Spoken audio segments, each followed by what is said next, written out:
लेकिन तुम पर कैसे विश्वास कर सकता हूं कि मेरे कूदने के बाद तुम इन तीनों को छोड़ दोगे? तुम्हारे पास और कोई चारा भी नहीं। कूदो एसीपी।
ये शो देखते वक्त तो पेट के दर्द की दवा साथ में रखनी चाहिए।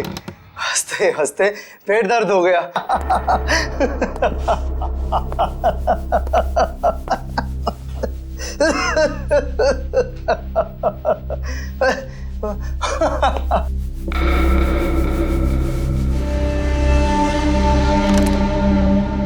कौन है ये? प्रमोद कौन है ये? बहुत खुशकिस्मत हो तुम। मौत से कुछ पल पहले इतनी हंसी और इतनी खुशी हर किसी को नसीब नहीं होती। कौन हो तुम? अंदर कैसे आए? मौत को अंदर आने के लिए किसी न्योते की जरूरत नहीं पड़ती है।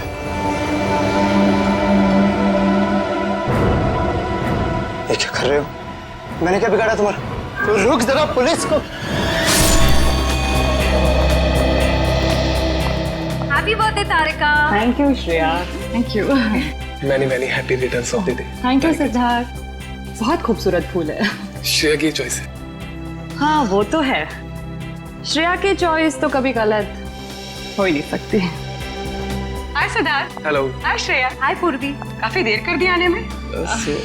थोड़ा ट्रैफिक मिल गया रास्ते में। अरे फ्रेडी सर, ये गपागप खा रहे हो? आप तो बोल रहे थे डाइटिंग कर रहे हो। डाइटिंग ही तो कर रहा हूँ। इसके पहले तो मैं 5-5 प्लेटें एक साथ खा जाता था। क्या बात कर रहे हो? हमारे प्लान पे तो पानी फिर गया अभिजीत। अरे ऐसे कैसे? कुछ ना कुछ तो करूंगा मैं। कैसे? हृदय, हाँ उस कमरे में तुम्हारा कोई वेट कर रहा है। मेरा वेट कर रहा है? हाँ। कौन? तुम जाओ तो सही। अरे जाओ।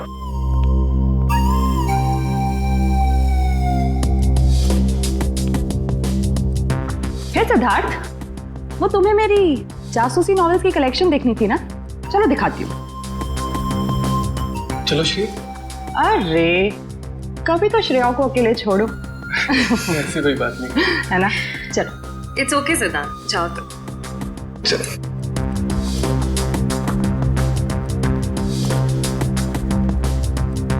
अरे श्रेया तुम यहाँ, वहाँ कमरे में कोई तुम्हारा वेट कर रहा है। कौन? अरे जाओ देखो तो सही। अरे सर,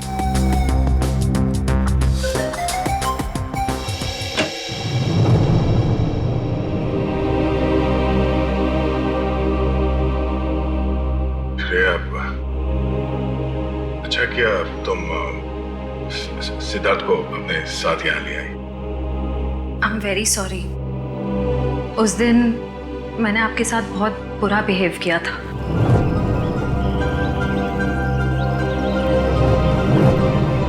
छोड़ो ना, मैं भूल गया हूँ, तुम भी भूल जाओ। काश भूल पाना इतना आसान होता। जिंदगी कितनी सिंपल हो जाती है। श्रेया, ये यादें ही तो है जो उदास दिलों को जिंदगी जीने का हौसला देती है। अगर यादें ही ना हो तो जिंदगी कितनी बोरिंग हो जाएगी। तो क्या तुमने सिद्धार्थ से शादी करने का फैसला कर लिया? मेरा दिल कुछ और कह रहा है, दिमाग कुछ और। मैं जानता हूँ श्रेया, हमारे काम में हम दिल की नहीं दिमाग की सोचते हैं, मगर एक बार सीआईडी ऑफिसर ने एक आम लड़की की तरह सोचो। दिल का इस्तेमाल करो, उसकी आवाज सुनो। मेरे दिल में तो एक ही इंसान का नाम गूंजता रहता है, और वो नाम है श्रेया। सिद्धार्थ। सिद्धार्थ प्लीज, सिद्धार्थ मेरी बात तो सुनो प्लीज। अब सुनने को बाकी क्या रह गया? पूरी हकीकत मैंने अपनी आंखों से देख ली है। तुम दया से प्यार करती हो ना?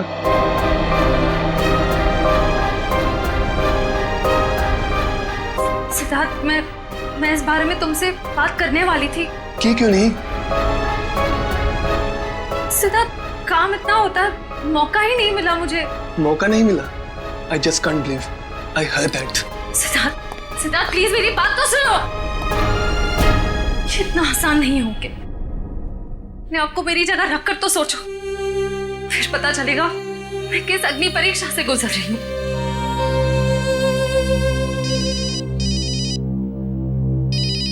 हेलो, कौन? सर, दोनों पति पत्नी थे, प्रमोद और शांति। सर, हमने कभी सपने में भी नहीं सोचा था कि हमारे होटल में ऐसा कुछ होगा। एक मिनट, आप बाहर खड़े रहिए।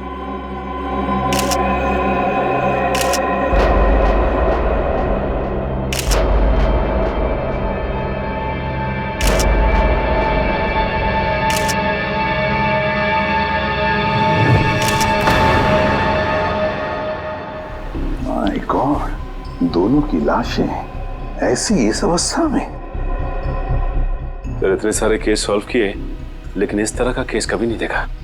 सर, लगता है ये दोनों खूनी से विनती कर रहे थे कि वो इन्हें छोड़ दे, मगर खूनी ने जरा भी दया नहीं दिखाई। नहीं फ्रेडी, लगता है खूनी ने पहले इन दोनों को मारा और फिर यहाँ लाकर बिठा दिया, हाथ पैर बांध दिए। जिस तरह से इन दोनों को बिठाया कुर्सी में, लगता है खूनी हमसे कुछ कहना चाहता है। ये देखो, कम से कम 6-7 वार तो किए इस बेचारी पर। ऐसे इतनी बेरहमी से मारा है जैसे ये खूनी कोई सिर फिरा हो, या फिर बदले की आग में ये सब किया है उसने। My God. सर, इस प्रमोद की पीठ पे भी वार किया गया है।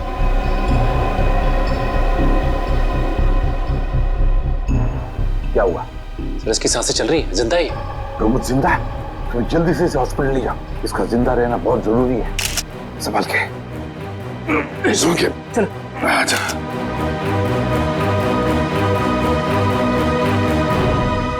एक बात बताओ, ये खूनी अंदर आया कैसे? किसी ने देखा कैसे? नहीं सर, ये सब रात में हुआ सर, और रात के बाद इसकी ड्यूटी रहती है सर, इससे पूछिए आप।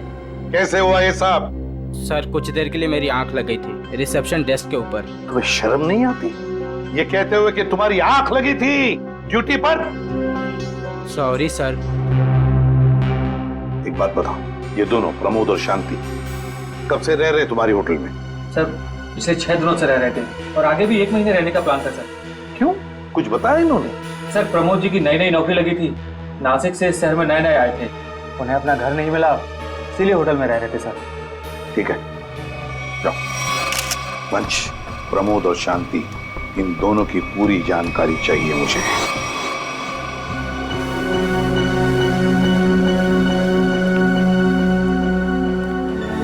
हाँ सचिन, ये प्रमोद कैसा है? सर, डॉक्टर ने ऑपरेशन शुरू कर दिया है, थोड़ी देर में पता चल जाएगा सर। लगता है सचिन, ये खूनी शांति को ही मारने आया था, प्रमोद को नहीं। देखो ना, उसने प्रमोद पर सिर्फ एक ही वार किया और फिर देखा तक नहीं कि वो जिंदा है या मर गया।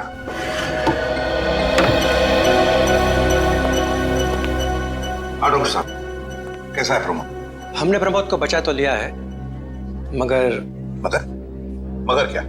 वो कोमा में चले गए हैं। कोमा में? लेकिन डॉक्टर साहब, प्रमोद को होश तो आ जाएगा ना? हम तो अपनी तरफ से पूरी कोशिश करेंगे, मगर कुछ कहा नहीं जा सकता। Thank you. कुछ भी हो, प्रमोद होश में आना ही चाहिए। खूनी को सिर्फ प्रमोद ने ही देखा है। डॉक्टर साहब, शांति की लाश से कुछ पता चला? दया, मौत की वजह तो तुम लोगों को क्राइम स्पॉट पे ही पता चल गई होगी। पेट पर चाकू के इतने सारे घाव हैं, उसी की वजह से मौत हो गई बेचारे की। हाँ, वो तो हमें पता चल गया था। उसके अलावा कुछ और? हाँ, एक खास बात, 2 महीने पहले इसका किडनी का ऑपरेशन हुआ था। ये देखो, इसमें फोटो है। किडनी का ऑपरेशन? वंश, पता करो शहर के किस हॉस्पिटल में शांति के किडनी का ऑपरेशन हुआ था। और सर वो क्राइम सीन पे जो खून मिला था वो शांति और प्रमोद का ही है। खूनी ने खून करने से पहले एक एक कदम फूंक फूंक कर रखा है। हाँ, काफी प्लानिंग की है खूनी ने इस जुर्म को अंजाम देने के लिए। उसे पता था कि ये प्रमोद ऑफिस से कितने बजे वापस आता है और वो होटल के कमरे में पहुंच गया जब दोनों मौजूद थे। पर सर, अगर उसका मकसद शांति को ही मारना था तो वो तो प्रमोद के आने से पहले ही जुर्म को अंजाम देकर वहां से फरार हो सकता था। हाँ, ये बात तो है। मुझे लगता है खूनी ने प्रमोद के ऊपर सिर्फ एक ही बार वार किया, और वो इसलिए क्योंकि वो चाहता था कि वो कोमा में पहुंच जाए और जिंदा लाश बन जाए। सर लगता है ये खूनी कोई एक्सपर्ट है जो अच्छी तरह से जानता था कि वार कहाँ पे करना है। सर वो एक्सपर्ट नहीं, मुझे तो सरफिरा लगता है। वरना मारने के बाद इन्हें प्रार्थना की पोजीशन में क्यों बैठा था? कोई तो गहरा कारण है सबके पीछे जो इस खूनी के अतीत से जुड़ा हुआ है। क्या प्रमोद की बीवी का खून हो गया और प्रमोद कोमा में है? जी हाँ। खैर, अब ये बताइए कि पिछले कुछ दिनों से प्रमोद का स्वभाव कैसा था? क्या वो डरा डरा रहता था या कुछ और अजीब बात? नहीं, ऐसा तो कुछ नहीं था। पर हाँ सर, मैंने उनको काम में बहुत सारी गलतियां करते देखा। साफ साफ बताइए, प्रमोद किस तरह की गलतियां कर रहा था? बेसिक अकाउंटिंग की गलतियां। मुझे तो हैरानी हो रही थी कि इतने काबिल और इतने क्वालिफाइड इंसान ऐसे बच्चों वाली गलतियां कैसे कर सकता है कोई। वो तो अच्छा हुआ कि मैंने उनकी गलती देख ली, वरना पूरी अकाउंट शीट खराब हो जाती। सर मुझे तो लगता है उन्हें काम आता ही नहीं था। ऐसा कैसे हो सकता है? वो जिस कंपनी से आए थे वो तो बहुत बड़ी कंपनी थी, और कोई भी बड़ी कंपनी किसी ऐसे आदमी को अपने यहाँ नौकरी पर क्यों रखेगी जिसे उसका काम ही नहीं आता हो। अब तो इस प्रमोद की सारी कुंडली निकालनी पड़ेगी। तो पति पत्नी प्रमोद और शांति एक नंबर के धोखेबाज थे। उनके सारे सर्टिफिकेट्स और डॉक्यूमेंट्स नकली हैं। स्कूल और कॉलेज हर जगह के। ऐसी क्या वजह हो सकती है जिस वजह से 420 करके ये उस फाइनेंस कंपनी में काम कर रहा था? इस प्रमोद को वहाँ काम करके क्या फायदा हो सकता है? इस सवाल का जवाब तो उसी वजह से जुड़ा है निखिल, जिसकी वजह से इस प्रमोद की हत्या की गई। पर वजह जो भी हो, उस वजह का पता तो सीआईडी निकाल ही लेगी। लेकिन सर, हो सकता है इन दोनों का नाम भी नकली हो सकता है। ऐसा भी हो सकता है कि ये दोनों असली प्रमोद और शांति हो ही ना, बल्कि कोई बहरूपिये हों जिन्होंने उन दोनों की जगह ले ली हो सकता है। एक सेकंड। हेलो, हाँ बोल रहा हूँ।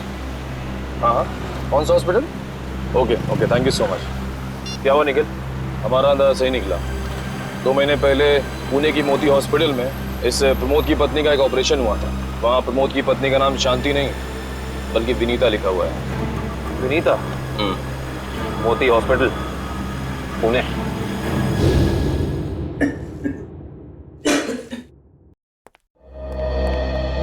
एक्सक्यूज मी, एक वक्त पे सिर्फ एक ही मरीज अंदर आएगा? हम लोग सीआईडी से। सीआईडी? मगर यहाँ मुजरिम कौन है? इसी की तलाश है हमें। एक्चुअली आपके हॉस्पिटल में 2 महीने पहले एक ऑपरेशन हुआ था, उसी के बारे में कुछ जानकारी चाहिए हमें। किसका ऑपरेशन? ये दोनों आपकी हॉस्पिटल में आए थे? ये तो मिसेस विनीता कुमार हैं। हाँ, मिसेस विनीता कुमार। और ये इनके पति, इनकी मौत हो गई? जी हाँ, विनीता कुमार का खून हो चुका है और उनके पति प्रमोद अब कोमा में है। डॉक्टर ये बताइए कि मिसेस विनीता कुमार ने किडनी का ऑपरेशन कराया था ना? जी हाँ। हम उसके मेडिकल रिपोर्ट्स देख सकते हैं? यहाँ पे तो पति का नाम त्रिलोक कुमार लिखा है। मतलब त्रिलोक बन गया प्रमोद और विनीता बन गई शांति। इस पेपर में उनके घर का एड्रेस लिखा हुआ है। चल के पता करें, शायद कुछ पता चल जाए। नहीं निखिल, कोई फायदा नहीं होगा।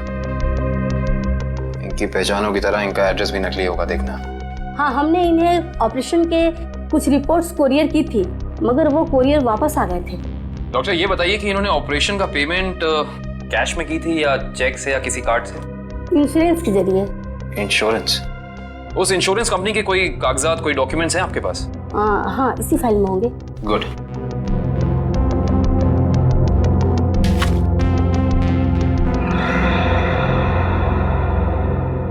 ये किस अंत की बात कर रहे हैं आप लोग? जरा विस्तार से समझाइए। अगर आप अपने पैसे वापस लेने आए हैं तो भूल जाइए, क्योंकि जब तक अदालत अपना फैसला नहीं सुना देती तब तक हम किसी के रुपए वापस नहीं कर पाएंगे। पैसे वापस लेने नहीं, इंसाफ करने आए हैं। हम लोग सीआईडी से हैं। ओह, तो हमारी शिकायत सीआईडी वालों तक भी पहुंच गई है। शिकायत? ऐसा क्या कर दिया आपकी इस कंपनी ने? हमारी कंपनी ने नहीं, उस त्रिलोक ने आसमान की तरफ प्रगति करती हुई हमारी कंपनी के नाम को रातों रात मिट्टी में मिला दिया और हमें दिवालिया कर दिया उसने। त्रिलोक? एक सेकंड, आप इस त्रिलोक की बात तो नहीं कर रहे? हाँ हाँ, यही तो है वो। पर इसे क्या हुआ? किसी ने इसकी जान लेने की कोशिश की है। फिलहाल ये कोमा में। ये तो होना ही था, इतने लोगों को जो धोखा दिया इसने। किस धोखे की बात कर रहे हैं? हमारी कंपनी के क्लाइंट्स को झूठे सपने दिखाकर कहा कि सबके पैसे एक ही महीने में 2 गुना कर दूंगा, पर सबके पैसे बटोरकर 9 तो 11 हो गया वो। और क्लाइंट हमारी कंपनी से पैसे वापस मांग रहे हैं। बैंकक्रप्ट हो गया।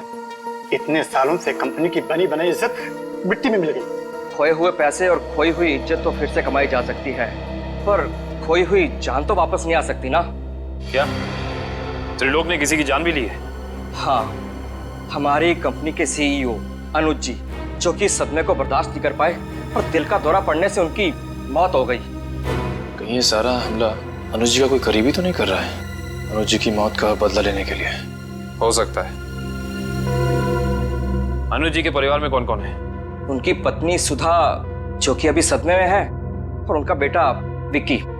विक्की? इस विक्की का फोन नंबर दीजिए जरा। विक्की के फोन का सिग्नल यहीं आसपास बता रहा है। होगी मैं। अच्छा, अभी भी मागाधीर रोड की तरफ मुड़ा है। मागाधीर?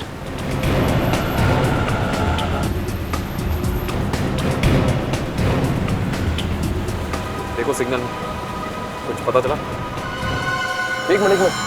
क्या हुआ? इस विक्की के फोन का सिग्नल यहीं आसपास बता रहा है। कहीं विक्की इस बाइक पे तो नहीं? हाँ सर, हो सकता है ये विक्की है।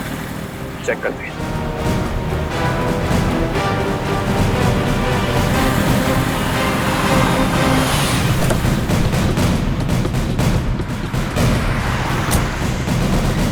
सुनो भाई साहब, तुम ही विक्की हो? हाँ, और ये क्या बदतमीजी है? तुम लोग मेरा नाम कैसे जानते हो? तुम्हारा नाम और तुम्हारे सारे कारनामों के बारे में जानते हैं हम। सीआईडी। सीआईडी? इस शहर में क्या कर रहा है? हा? कुछ काम था, और तुम लोग मेरा पीछा क्यों कर रहे हो? बकवास बंद कर। दो खून करके भाग रहा हो, कह रहा है सीआईडी पीछा क्यों कर रही है? मैंने कोई खून नहीं किया है। अच्छा, त्रिलोक और विनीता का खून नहीं किया तुमने? What? त्रिलोक और विनीता मर चुके हैं? ड्रामा बनकर अपना, पूरा इतिहास है तेरा हमारे पास। उन दोनों ने तुमसे तुम्हारे पिता को छीना, उसका बदला लेने के लिए तुम यहाँ आए हो उनके पीछे। हाँ, मैं बदला लेने जरूर आया था, पर मैंने उनका खून नहीं किया। देख, सच बोल दे समझा, नहीं अपनी शक्ल नहीं पहचान पाएगा। मैं सच कह रहा हूँ। मैंने किसी तरह उनके बारे में पता किया। मैं उनके होटल भी गया था, मगर जैसे मैं उनके कमरे की तरफ जा रहा था, मैंने उनके कमरे में एक आदमी को जाते हुए देखा। कौन सा आदमी था वो? उसके चेहरे को ठीक से देख नहीं पाया मैं। तुम्हें जो भी याद है, जितना भी याद है, साफ साफ बताओ। कद लगभग 6 फीट, ओवरकोट पहना हुआ था उसने, और उसके बाल लंबे थे, यहाँ तक। हाँ, और उसने एलिगेटर शूज पहने हुए थे। Alligator shoes? हेलो, एक और खून?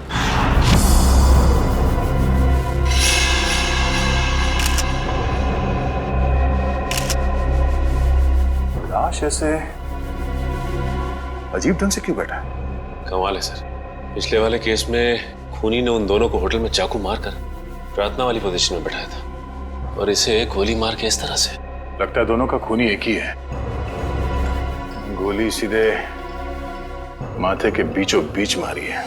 अगर ये सीरियल किलर होता तो इसे भी चाकू से मारता सर, क्योंकि विनीता को उसने चाकू से मारा था, इसे तो गोली मारी। हाँ, मगर लाशों को ऐसे एक ही ढंग से बिठाना, क्या दो अलग अलग खूनी करेंगे? मुझे लगता है दोनों का खूनी एक ही है, और जिस वक्त इस तिग्मांशु का खून हुआ, लगता है खाना खाने ही वाला था।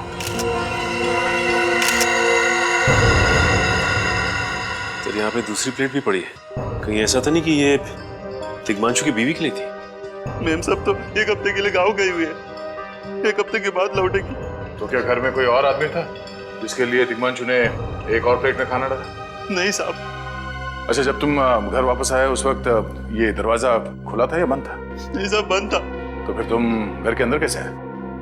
साहब ने एक चाबी मेरे पास भी दे रखी है।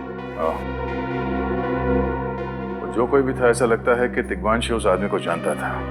एक काम करो सचिन, पंकज, घर की अच्छी तरह से तलाशी लो, देखो कुछ मिलता है क्या।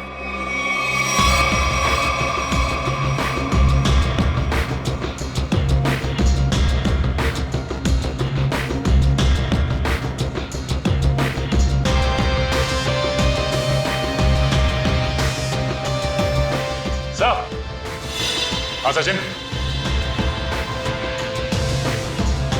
सचिन, ये देखिए सर, यहाँ से शीशा निकाला गया है, चिटकनी खोली गई है, तो यहाँ से बाहर जाने का रास्ता भी है। मतलब कोई अंदर यहाँ इस खिड़की से आया था? बस, लेकिन इस घर में तो सेफ्टी अलार्म भी है सर। अगर यहाँ से कोई अंदर आया है तो सेफ्टी अलार्म बजना चाहिए था और सिक्योरिटी गार्ड को भी अंदर आना चाहिए था। अब इसका जवाब तो सिक्योरिटी गार्ड ही देगा।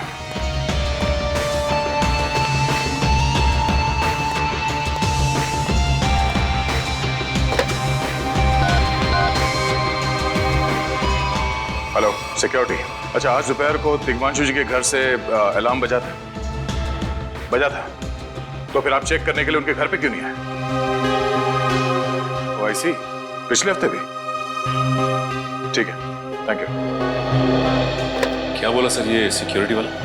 सिक्योरिटी का कहना है कि अलार्म बजा था और उन लोगों ने घर में फोन भी किया, तो तिग्मांशु जी ने कहा कि गलती से अलार्म बज गया, इसलिए वो लोग ऊपर नहीं आए। सर, हो सकता है तिग्मांशु ने मजबूरी में कहा, खूनी ने उसके सर पे गन तान दी हो।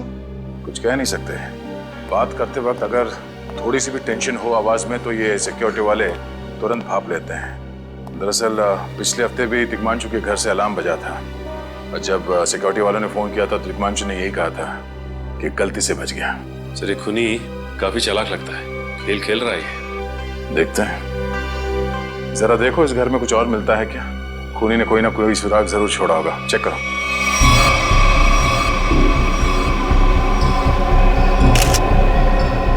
सर एक मिनट सर।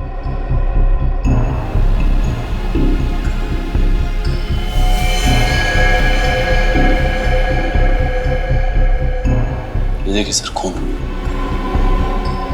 खून यहाँ कैसे? कहीं खूनी का तो नहीं है खून? ये तो डॉक्टर सालों के ही बताएंगे। वो खून किसका है ये अभी पता चल जाएगा, तारिक आती होगी रिपोर्ट लेकर के। डॉक्टर साहब, इस तिग्मांशु के बारे में कुछ और पता चला? हाँ। वो कैसे? इसे गोली मारने से पहले बेहोश किया गया था। क्या? इसे बेहोश किया था?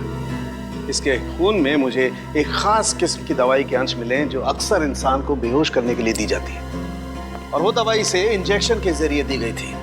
ये देखो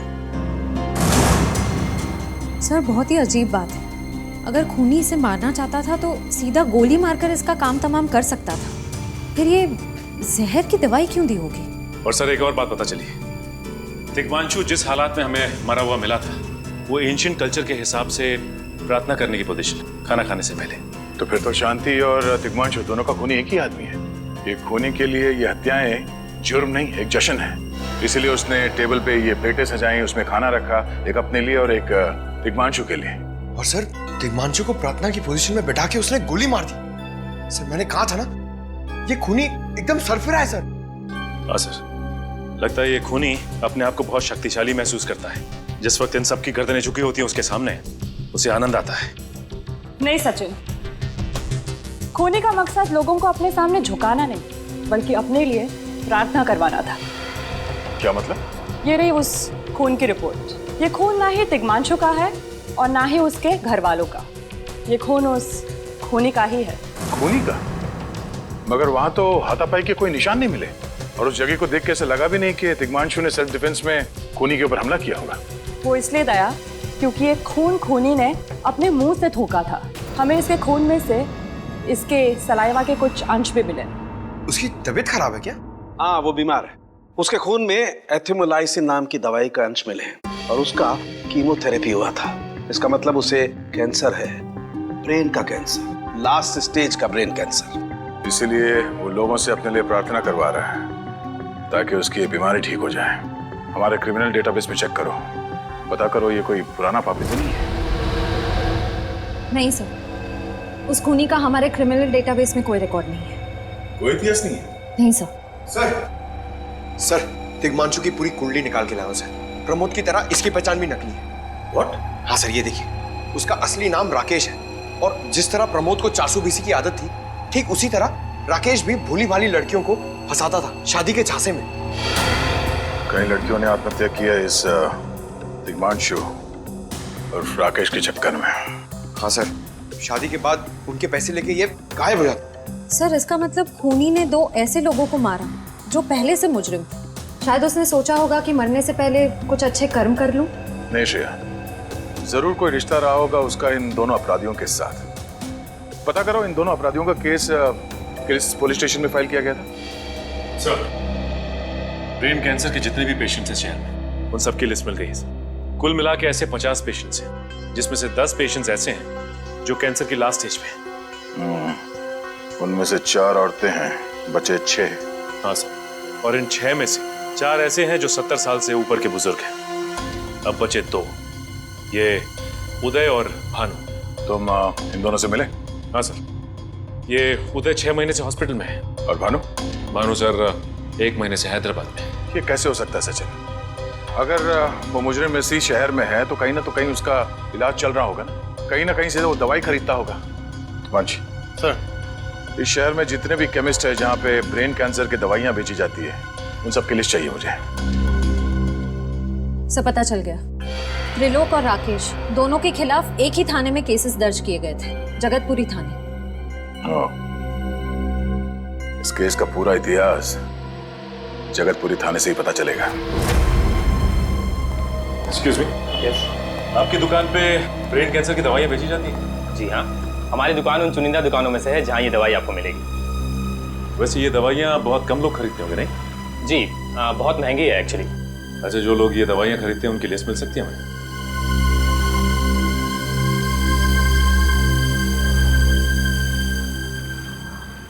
ये रही वो लिस्ट।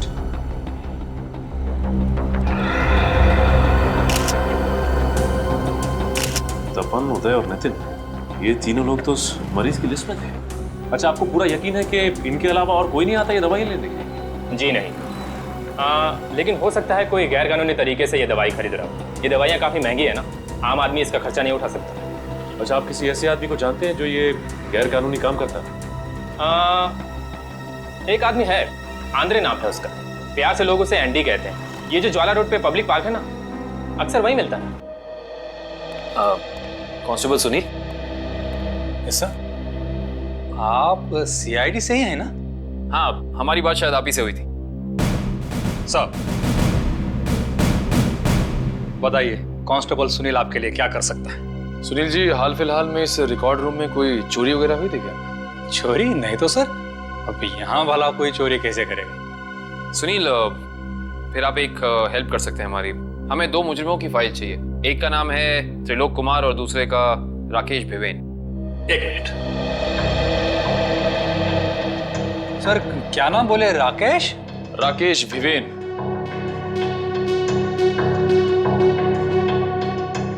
कमाल है, इसकी फाइल तो है नहीं यार। अच्छा, वो दूसरा नाम क्या बोले? त्रिलोक? त्रिलोक कुमार। इसकी भी नहीं है? दोनों की फाइल्स नहीं। हाँ सर, लेकिन यहाँ पर चोरी की तो कोई घटना नहीं घटी। पता नहीं फाइलें गायब कैसे हो गई। सुनील, यहाँ याद करने की कोशिश करो, हाल ही में कोई दुर्घटना घटी थी क्या? पिछले महीने ऑफिस एरिया में आग लग गई थी, तो अच्छा हुआ फायर ब्रिगेड वाले जल्दी आ गए और हमारे रिकॉर्ड्स नष्ट नहीं हुए। जरूर ये आग भी जानबूझकर लगाई गई थी। आग लगने की वजह क्या थी? वो बताया गया कि मेन स्विच बोर्ड के अंदर शॉर्ट सर्किट हुआ था। कोई इलेक्ट्रिशियन भी आया था काम करने के लिए। जरूर वहीं छेड़छाड़ की गई है। उस इलेक्ट्रिशियन का कोई आता, कोई पता, कोई कांटेक्ट है? दूसरे कांस्टेबल के पास था, लेकिन वो तो रिटायर होकर गांव चले गए। हाँ, कोई बात नहीं। सुनील, एक काम करिए, आप चेक करके बताइए कि और किन किन मुजरिमों की फाइल्स यहाँ से गायब हुई हैं। पता तो चले आखिर अगला शिकार है कौन इस अनोखे खूनी का। ये ले पैसे। अरे ये दवाइयाँ तो असली है ना? अरे अंकल जी, ये जो शक की बीमारी है ना, कैंसर से भी ज्यादा खतरनाक है। अगर आपको यकीन नहीं है कि ये दवाई असली है या नहीं, तो खुद जाकर दुकान से क्यों नहीं खरीद लेते? अरे तुम तो बुरा मान गए, मैं तो बस ऐसे ही पूछ रहा था, मेरा मतलब वो नहीं। जानते हो, इस तरह से दवाइयाँ बेचना और खरीदना दोनों गैर कानूनी है। भाग के तुम्हारा कोई फायदा नहीं है। मैंने सुना था कि सीआईडी बड़े-बड़े केस हैंडल करता है। मैं तो छोटा-मोटा चोर हूँ, जाने दो ना साहब। हाँ मिस्टर छोटे चोर, ये बताओ कि तुम्हारे पास से ये दवाइयाँ खरीदने के लिए कोई ऐसा आदमी आता था जो 6 फीट लंबा था और लंबे लंबे बाल थे उसके, और वो एलिगेटर वाले शूज पहनता था? हाँ, वही जो आगे से नुकीला होता है। हाँ, आया था चिराग। आप लोग चिराग को ढूंढ रहे हो? हाँ। कहाँ मिलेगा ये चिराग? हाँ? चिराग? लगता है चिराग घर पर नहीं है। कमरे अच्छी तरह से चेक करो, देखो कुछ मिलता है क्या। पंकज, कंप्यूटर चेक करो।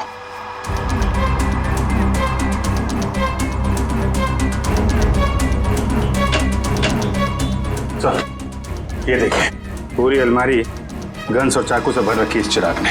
My God. सर, हाँ, अंदर के कमरे में से ये खून से भरे हुए कपड़े मिले। पुलिस रिकॉर्ड रूम से फोन है। देखो। हेलो, जी कहिए। कौन? संदीप, स्वाधीन और हेमंत। ओके, ठीक है। कौन है ना? सर, त्रिलोक और तिग्मांशु की तरह इन तीनों की फाइल भी चोरी हुई है पुलिस रिकॉर्ड रूम से। मतलब अभिजीत, अब ये चिराग इन तीनों में से किसी एक को मारने वाला है। सर एक सेकंड, ये देखिए सर, इस कंप्यूटर की फाइल में इन तीनों की फाइल है। सर, ये तीनों भाई हैं और बदमाश भी हैं, और इन्होंने 3 खून किए हुए हैं सर। सर, यहाँ पे 2 एड्रेस है, एक चीकूवाड़ी और एक चारको। चारको पर चीकूवाड़ी।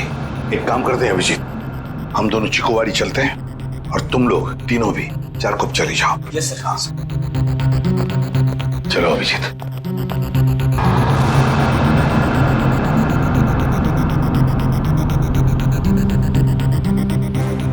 क्या हुआ सर?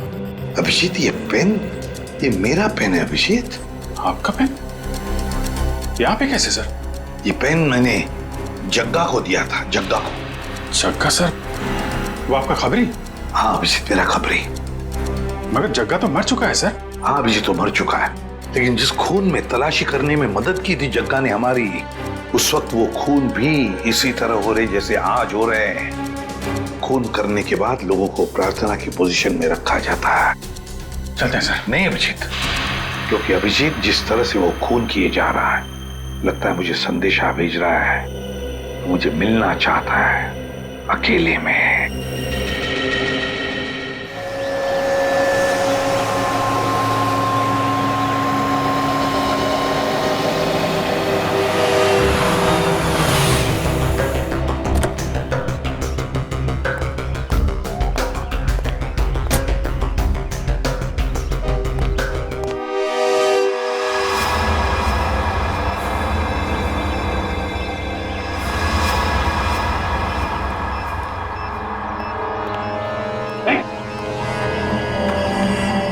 प्लीज हमें बचा लीजिए, किसी तरह हमें मार डालेगा।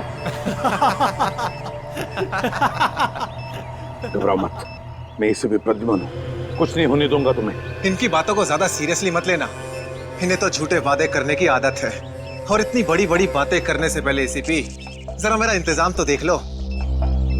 बस रिमोट के इस बटन को दबाना है और ये तीनों हमेशा के लिए बूम, धरती से गायब। क्यों कर रहे हो तुम ये? क्या गलत कर रहा हूँ? हाँ बोलो। पर ये तीनों तो वैसे भी कानून से भागे हुए अपराधी है ना, तो इन्हें मारकर क्या गलत कर रहा हूँ मैं? इन्हें सजा देने का हक तुम्हारा नहीं, सिर्फ कानून का हक ही है। बस यही तो प्रॉब्लम है, जब तक तुम कानून में हो कुछ नहीं हो सकता। क्या क्या चाहते हो तुम मुझसे? पहले अपनी ये गन मुझे दो। एसीपी, मुझे अपनी गन दो, वरना मैं ये रिमोट दबा दूंगा। एसीपी, मैं 3 तक गिनूंगा। 1 2 3। नहीं,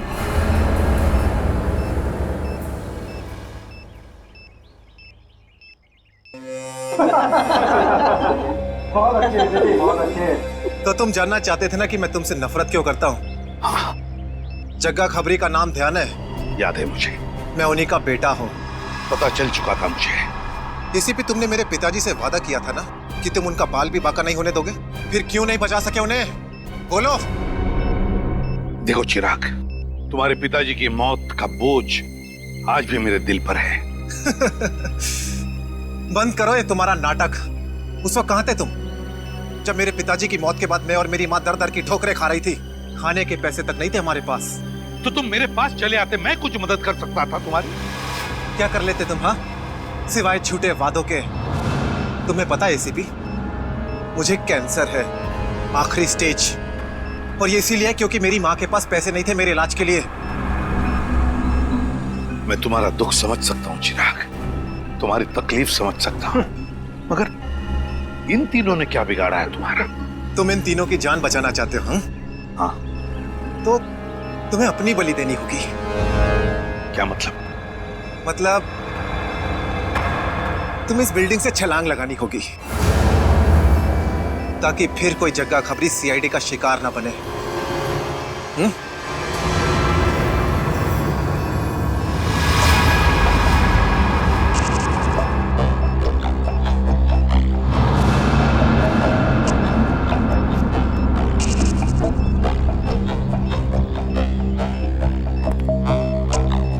ठीक है, मंजूर है।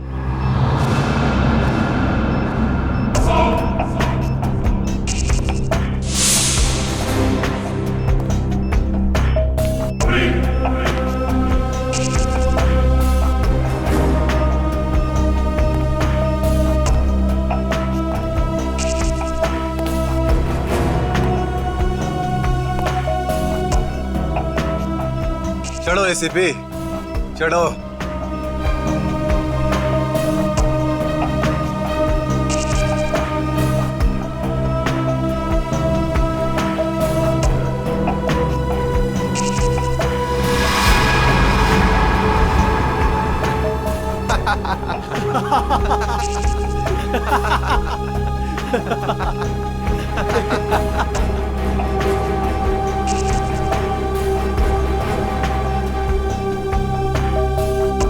ऊपर जाकर मेरे पिताजी से माफी जरूर मांग लेना। क्या हुआ? मौत को इतना नजदीक देखने से पांव कांपने लगे? एसीपी आज तक अपनी मौत को अपनी हथेली पर लेकर ही चला है, समझे? मौत से कभी डरा नहीं है वो। इतनी बड़ी बड़ी बातें, अब बातों का वक्त नहीं है, अब एक्शन का वक्त है। कूदो एसीपी, छलांग लगाओ और अपनी ये बेहतरीन जिंदगी को अलविदा कह दो। चलो। एक मिनट, मैं जरूर कूदूंगा, लेकिन तुम पर कैसे विश्वास कर सकता हूं कि मेरे कूदने के बाद तुम इन तीनों को छोड़ दोगे? तुम्हारे पास और कोई चारा भी नहीं है। कूदो एसीपी, वरना मैं इस रिमोट का बटन दबा दूंगा।